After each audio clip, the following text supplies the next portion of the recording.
you're a Model 3 owner, you know this situation. It's been raining all night and it's time to open the trunk. Oh no. Let the rain begin. Oh, this one wasn't too bad. This could be a pretty amazing day. We're in France to start with, here in Strasbourg. We're going to be going to Germany, then we're going to be going to Switzerland, and then if we make it, we're going to be going to Italy. So here we've got our Better Route Planner plan, and it's got us, wait a minute, Bo, it's got us down to 5% when we get to one of these chargers. Is that a wise idea? Yeah, well, I don't think that's going to be a problem. We wanted to go to the Ionity charger instead of the superchargers. That's more fun. So to get to Malberg here, we had to set it down to 5% because we lost a little juice over the night. Wait, charging. Why do we lose juice over the night? I think our driver here, he wanted some heat in the car, so he preheated the car, which is of course a nice thing to do in a Tesla with the app. Okay. But he also used Sentry mode. Oh, and that uses some juice. Yes, it does. Oh, very good to know. If you're tight on juice, don't use those things like warming the battery and warming the car and Sentry mode. All right, so what's our first stop there?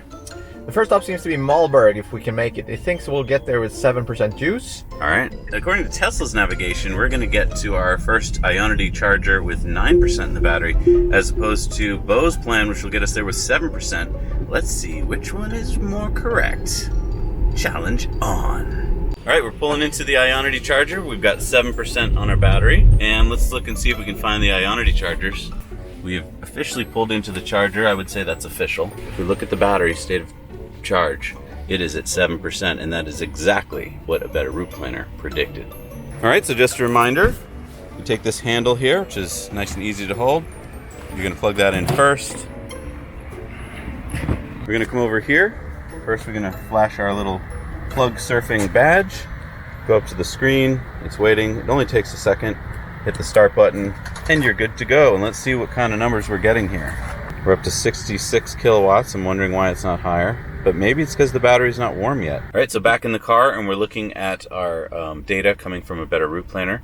And what's really cool here is that you can see your car's data for the battery. We see that we're at 9% now, and that it's pumping in 68 kilowatts of energy. And what's also cool is it gives you a time estimate on what you need to do here at the charger, which is really useful because then you can get out and go to the bathroom or go, shopping or eating, knowing that that's about how much time you're going to need. So we're coming up to the border here, and we're going to have to pay for a highway pass or something that will stick a sticker on the car to show that we paid for. So it was a relatively easy border to go across. We didn't have to show passports or even get out of the car. They just came over to the car and made us make sure we paid for a road pass, which, how much was it? 40 francs. So that's 40 Swiss francs to get the road pass, which is this much money.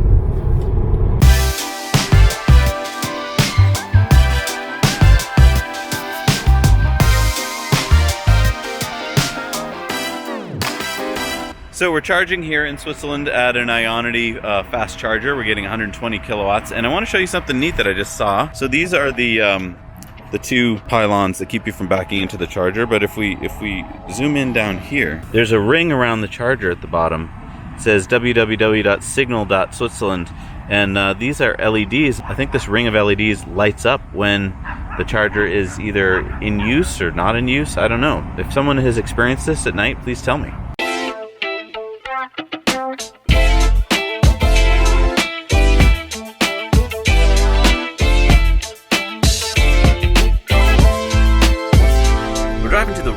Charger, and I want to call it a supercharger because it's going to give us really high speed, we think. And this is on the Go Fast Swiss Charge network. So let's check this out and see what kind of numbers we get.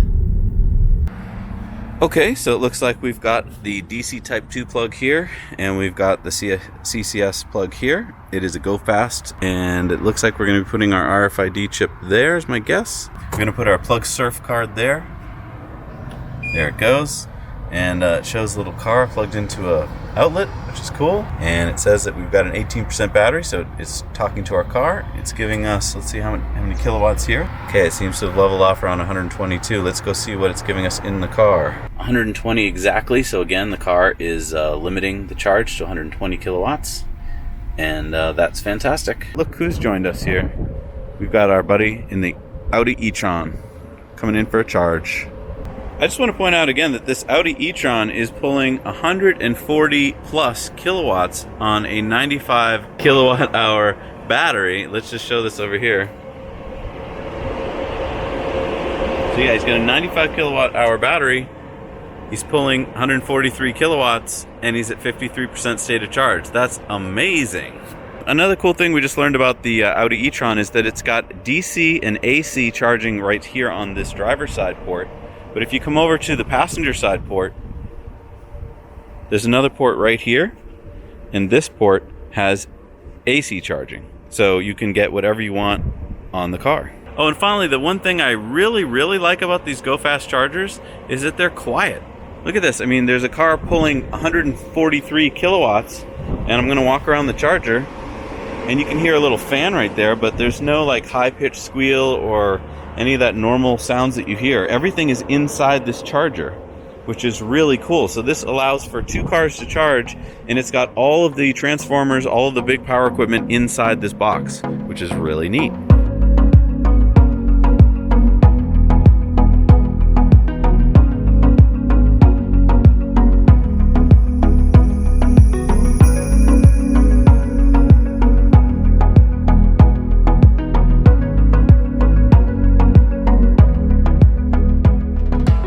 Here we are at the Martigny Tesla Supercharger, getting a little juice.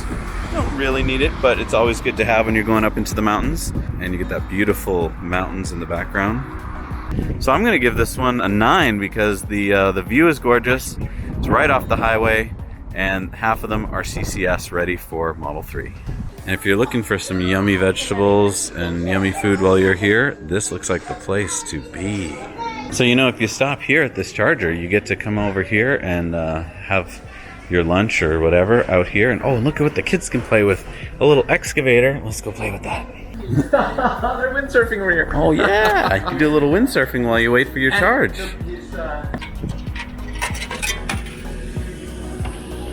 All right. Oh, yeah. So we just did our experiment. We unplugged from the supercharger, and that's when the fans turned on the Model 3. That seems awfully weird to me. It seems like the fans should be on during your charging, because that's how you cool your battery. Why are they turning on after you stop charging? Weird. So something I just realized that is missing from the Model 3 so far in Europe is automatic high beams. You'll have to switch those manually until we get to the update .12, and that is contained in that update, which should be coming fairly soon to a lot of people, so stay tuned for that.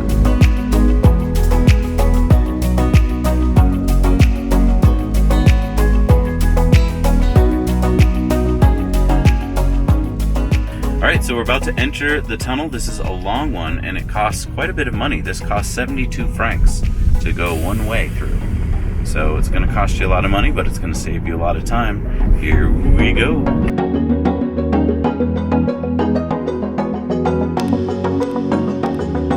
So yeah, I forgot. We're in Italy. 4th country for the day.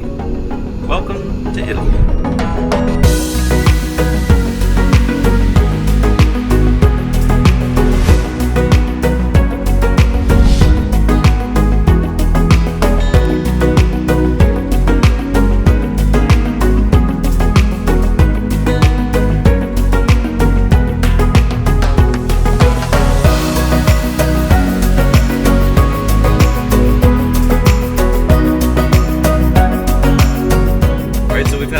About what is the back seat like in the Model 3, and for most of this trip I've actually traveled in the back seat, so I consider myself a little bit of an expert now.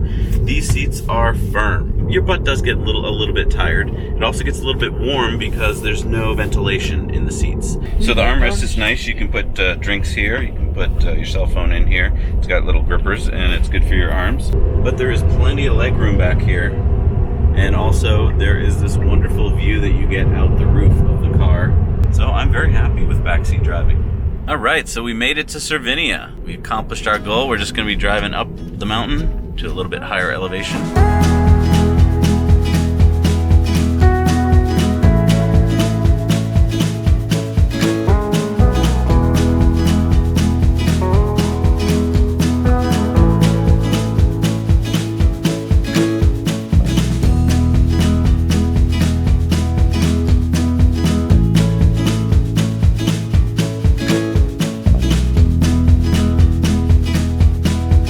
So we arrived at Cervinia. In Italy, they pronounce it with the ch. So Cervinia. And we're staying at a wonderful hotel, the Europa Hotel here. And we've even got charging down in the basement garage. God, this is beautiful. Wow. Just surrounded by mountains.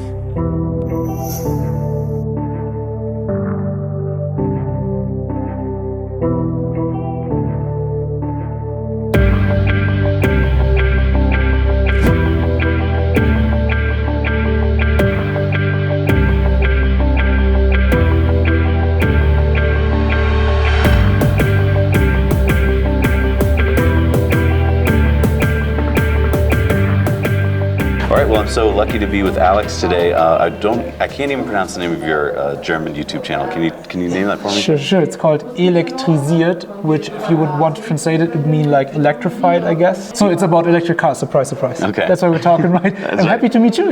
Yeah, we just bumped into each other. We're here in Italy, and you drive a Model S. Yes. Along with, I think you got a Model 3. Yeah, we just got a Model 3, me and my business partner Chris, last week, and now we have basically 2 electric company cars. You were telling me, we were having a little chat over breakfast, that you've had some problems with Tesla, and especially things to do with deliveries, service, stuff like that. Yeah. And you're not shy about talking about it. No, when I started the channel 3 years ago when I got my Model S, and my goal was just to document my experience with electric things. So whenever something good happens, I talk about that. When something bad happens, I am very fair and I talk about that. And I think it's also very important for our audience to always have the truth, like not like, oh, everything is always awesome, because sometimes things are not that awesome. And for instance, with our Model 3 delivery, it was delayed and the communication was very hard. You call, you write emails, and you don't really get answers oftentimes. When you have to reach out to the company, do you feel like you have someone there that holds your hand and helps you, or do you feel like it's like...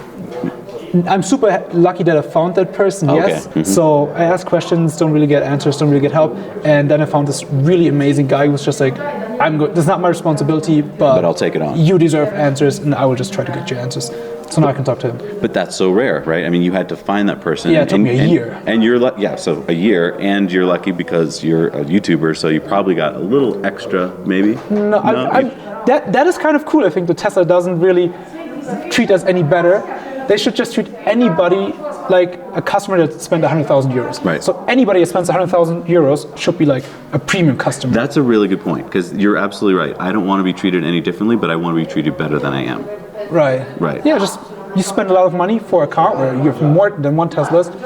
Just, right. That way. Right, and give me someone at the company who I can reach out to who will be my point person. But you found a point person, which is great, but that person kind of went above and beyond, right? Yeah, he didn't have to do that. Exactly, and I find at Tesla there's a lot of people who, I think they want to go above and beyond, but they are afraid for their jobs, maybe? I feel like they're also very busy, and it's not 100% clear what the responsibilities are. So at the delivery, there were people that are usually working in marketing doing deliveries, right? And they were not really trained to do it. And then I'm not saying that they're like bad or lazy employees, they're but just not trained. Not what they do. Yeah, I mean, when we were at Tilburg, we heard that 100 employees were asked to volunteer. And we talked to some of them, and they're like, I didn't really want to volunteer, and I didn't know what I was doing, but I did. Yeah. And then you're right, they don't really know how to help. It's really great meeting you. Absolutely. Thanks a lot, man. Thank you. Everybody, tune in to his awesome YouTube channel. Well, it's German, you guys don't have to. Well, we got a lot of German viewers. 40% of our viewers are European. So, so if you're in Germany or anywhere in Europe, tune into his channel and find out all the great information that's going on here in Europe, because I don't know about this stuff. Okay, awesome. Thank you. Thanks a lot, man. All right, we're leaving beautiful Cervinia, and we're heading down south to the French coast. This is like the French coast. No. It's like the California coast. They have this on the French coast. No, Bobby, find pictures of this on the French coast. Bobby? Yeah, what's up, dude? I'm pretty sure he said French coast? No, he said French toast. Find pictures of this on the French toast. Pretty sure he said French coast. Brent, I don't know. I don't think you know what you're talking about. We're on a little adventure. I'm not going to tell you exactly where we're headed yet, but I think you're going to like it.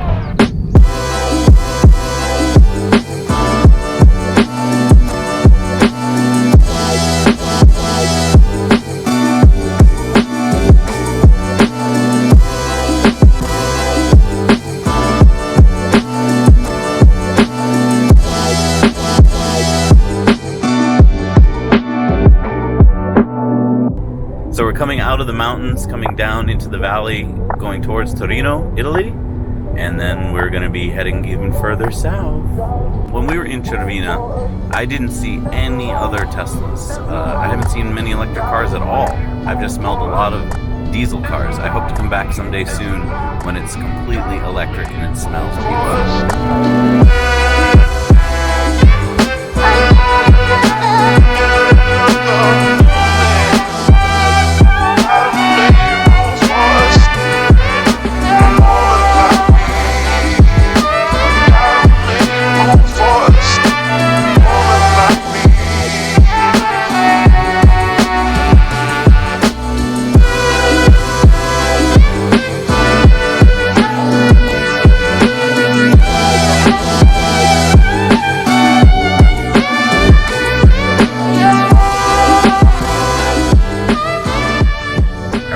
Supercharger in Caveglia.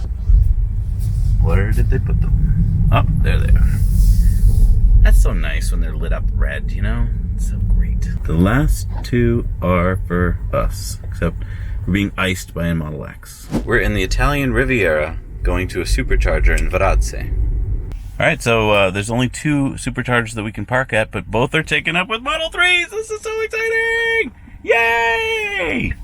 Being used properly. We're at the Varazze Supercharger in Italy on the Italian Riviera, and if you can see behind me, we have got 2 Italian Model 3s that are supercharging in the only 2 supercharger stalls that are available for superchargers for Model 3s. Then we've got the regular stalls here, so we've got 6 regular stalls. You can see Model S is charging, but these 2, it's so good to see that not only are these Model 3s, but these are Italian Model 3s. You can tell by the front of their license plates, they've got the I there for Italy. And so we're driving a Swedish Model 3. These 2 are Italian Model 3s. I gotta give this a supercharger big thumbs up because it is right on the Italian Riviera. And it's got places for Model 3, so I'm gonna give it a 9 out of 10 because, I mean, come on, it's the Italian Riviera. Definitely a place to stop by and charge in Varazze, Italy.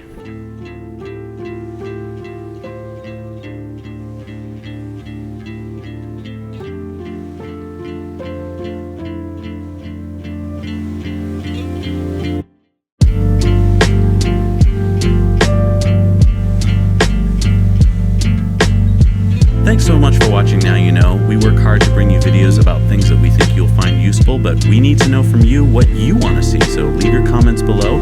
Also, don't forget to go over to our Patreon page, where for as little as $1 a month, you can watch our Patreon bonus story every week on Tesla Time News. Thanks again. We'll see you soon.